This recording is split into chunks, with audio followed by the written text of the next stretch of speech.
जय श्री कृष्ण मित्रों। दोस्तों, भगवान श्री कृष्ण के अनुसार 3 प्रकार का भोजन विष के समान होता है। ऐसा भोजन आयु को कम करने वाला और व्याधियों को उत्पन्न करने वाला होता है। ऐसा भोजन मनुष्य को कभी नहीं करना चाहिए। इस भोजन को ग्रहण करने मात्र से उसके जीवन में दुर्भाग्य आने लगता है और उसे दरिद्रता में जीवन व्यतीत करना पड़ता है।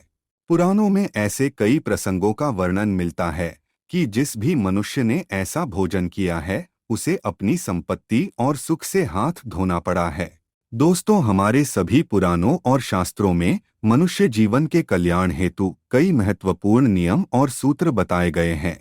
इन नियमों का पालन करके मनुष्य संसार के सभी भौतिक सुखों को आसानी से प्राप्त कर सकता है और अपनी आयु को भी बढ़ा सकता है, अर्थात वह लंबी उम्र को प्राप्त कर सकता है। ये रहस्यमयी बातें केवल आपको हिंदू धर्म के पुराणों में प्राप्त हो सकती है, जिसे आज का विज्ञान भी मानने लगा है। प्राचीन समय में ऋषि मुनि हजारों वर्षों तक जीवित रहते थे। उनकी लंबी आयु के पीछे जो जीवन शैली और सूत्र थे, उसी का वर्णन पुराणों में किया गया है, जिसके बारे में आज हम आपको बताने जा रहे हैं। हिंदू धर्म में 18 महापुराण है और उन्हीं में से गरुड़ पुराण एक महान ग्रंथ माना जाता है।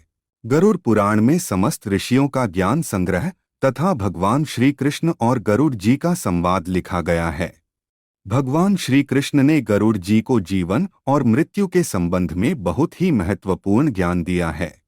मनुष्य का जन्म कैसे होता है, वह पाप और पुण्य क्यों करता है, पाप करने के बाद उसे कौन सी सजाएं मिलती है, मृत्यु से पूर्व कौन से संकेत मिलते हैं, मृत्यु के बाद आत्मा कहाँ पर जाती है तथा नरक लोक कैसा है, आदि प्रकार के विषयों पर भगवान श्री कृष्ण ने गरुड़ जी को ज्ञान दिया है। इसके साथ ही भगवान श्री कृष्ण ने गरुड़ जी को गृहस्थ जीवन संबंधी आचार विचार, भोजन संबंधी नियम, स्नान आदि कार्यों की विधि तथा नाना प्रकार के रोगों के उपचार भी बताए हैं। आज हम आपको गरुड़ पुराण तथा विष्णु पुराण आदि ग्रंथों में बताए गए भोजन के संबंधी जो महत्वपूर्ण नियम बताए गए हैं, उन्हीं के बारे में बताने जा रहे हैं। प्रत्येक मनुष्य को किस प्रकार से भोजन करना चाहिए, भोजन करने से पहले कौन सा मंत्र बोलना चाहिए, किस प्रकार का भोजन त्याज्य और अशुभ होता है, किस प्रकार का भोजन करने से आयु में वृद्धि होती है तथा भोजन समाप्त हो जाने के बाद क्या करना चाहिए, आदि के बारे में भगवान श्री कृष्ण ने उपदेश दिया है। भगवान श्री कृष्ण के अनुसार इस संसार के प्रत्येक देहधारी प्राणी को अपने शरीर को चलायमान रखने के लिए भोजन करना अनिवार्य है। भोजन से ही मनुष्य को ऊर्जा प्राप्त होती है और उसी से उसके शरीर को शक्ति मिलती है। भोजन से ही बल, वीर्य, बुद्धि, तेज आदि प्राप्त होते हैं। इसीलिए मनुष्य को नित्य भोजन अवश्य करना चाहिए। किंतु भोजन करते समय मनुष्य को शास्त्रों में बताए गए महत्वपूर्ण नियमों का पालन भी अवश्य ही करना चाहिए। शास्त्रों में बताए गए नियमों के अनुसार भोजन करने वाला मनुष्य दीर्घायु हो जाता है, साथ ही उसे सुंदर रूप की भी प्राप्ति होती है। शास्त्र नियमों का पालन करते हुए भोजन करने से समस्त देवी देवता भी संतुष्ट होते हैं और आशीर्वाद प्रदान करते हैं। साथ ही मां अन्नपूर्णा तथा देवी लक्ष्मी की भी कृपा मनुष्य पर बनी रहती है, जिससे उसे जीवन में कभी धन और धान्य की कमी नहीं रहती है। श्री कृष्ण ने गरुड़ जी को 3 प्रकार के भोजन के बारे में बताया है जो मनुष्य को कभी खाना नहीं चाहिए। ऐसा भोजन मनुष्य के शरीर में रोग उत्पन्न करता है, उसके शरीर के अंगों को क्षीण तथा कमजोर बनाता है और ऐसा व्यक्ति जवानी में ही बूढ़ा दिखाई देने लगता है। ऐसा भोजन श्राप के समान ही होता है, जिसका ग्रहण करने से व्यक्ति को शारीरिक तथा मानसिक परेशानी का सामना करना पड़ता है। श्री कृष्ण के अनुसार ऐसा श्रापित भोजन केवल प्रेतों के लिए होता है। यदि मनुष्य भूल से भी ऐसे भोजन को ग्रहण कर लेता है तो कम समय में ही मृत्यु को प्राप्त हो जाता है। भोजन शुरू करने से पहले मनुष्य को क्या करना चाहिए? भगवान श्री कृष्ण कहते हैं, मनुष्य को हमेशा अपने 5 अंगों को साफ करके ही भोजन करना चाहिए। दोनों पैरों को तथा दोनों हाथों को और अपने मुख को जल से अच्छी तरह से स्वच्छ करके ही भोजन करना उचित होता है।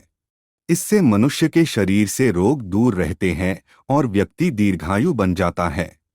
अस्वच्छ अवस्था में भोजन करने से शरीर में रोग निर्माण हो सकते हैं।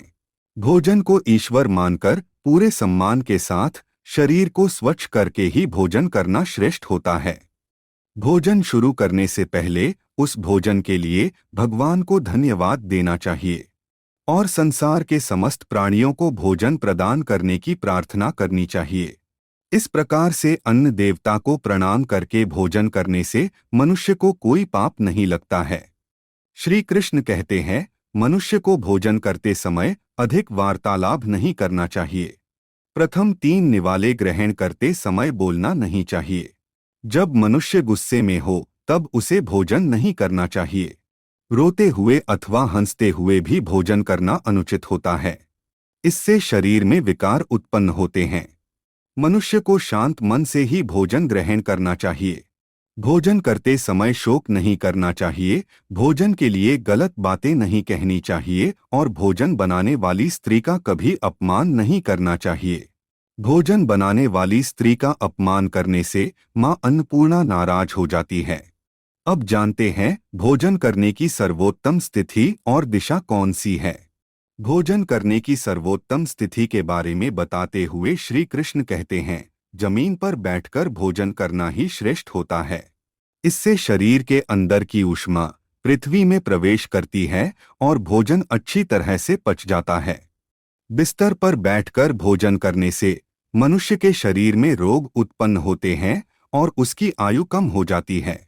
साथ ही दहलीज पर बैठकर भी भोजन करना अनुचित होता है। इससे देवी लक्ष्मी रूठ जाती है। हथेली पर रखकर अथवा चलते हुए भोजन करने से मनुष्य के जीवन में दरिद्रता आती है और उसके धन का नाश हो जाता है। भोजन करते समय दिशाओं का ध्यान रखना भी आवश्यक होता है। कभी भी दक्षिण दिशा में मुख करके भोजन नहीं करना चाहिए।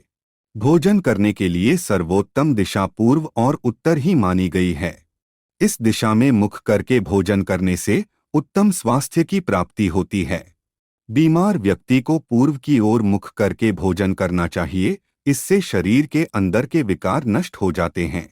आइए अब जान लेते हैं मनुष्य को किस प्रकार का भोजन नहीं खाना चाहिए। सबसे पहला है, जिस भोजन को कोई लांघ कर गया हो। भगवान श्री कृष्ण कहते हैं, जिस भोजन के ऊपर से कोई पैर रखकर चला गया हो अथवा कोई व्यक्ति भोजन को लांघ कर गया हो, ऐसे भोजन को कभी खाना नहीं चाहिए। ऐसा भोजन अशुद्ध हो जाता है। ऐसे भोजन को पशुओं को खिला देना चाहिए। दूसरों के द्वारा लांघा गया भोजन खाने से मनुष्य की आयु कम हो जाती है और उसके शरीर में भिन्न भिन्न प्रकार के रोग उत्पन्न होते हैं। दूसरे प्रकार का भोजन है, जिस भोजन में बाल निकला हुआ हो। गरुड़ पुराण के अनुसार यदि भोजन में बाल निकल आता है तो ऐसा भोजन त्याज्य हो जाता है। यदि अन्न में बाल निकलता है तो उसे ईश्वर को कभी प्रसाद के रूप में नहीं चढ़ाना चाहिए और ना ही स्वयं खाना चाहिए। ऐसा भोजन प्रेतों को प्राप्त हो जाता है। तीसरे प्रकार का भोजन है, दूसरों को परोसा हुआ। श्री कृष्ण कहते हैं, मनुष्य को दूसरों के लिए परोसा हुआ भोजन भी नहीं खाना चाहिए। जो मनुष्य दूसरों का भोजन छीन के खाता है अथवा किसी को बिना दिए ही स्वयं उस अन्न का उपभोग करता है, उससे देवी अन्नपूर्णा रुष्ट हो जाती है। भोजन सभी में बांटकर खाना चाहिए। दूसरों के हिस्से का भोजन करने से मनुष्य के पुण्य कर्म नष्ट हो जाते हैं। तो दोस्तों, भगवान श्री कृष्ण ने इन 3 प्रकार के भोजन को त्याज्य माना है। उम्मीद है आपको यह जानकारी पसंद आई होगी। वीडियो को लाइक जरूर करें और कमेंट में जय श्री कृष्ण और जय मां अन्नपूर्णा अवश्य लिखें। साथ ही चैनल को सब्सक्राइब करना न भूलें। आप सभी का धन्यवाद।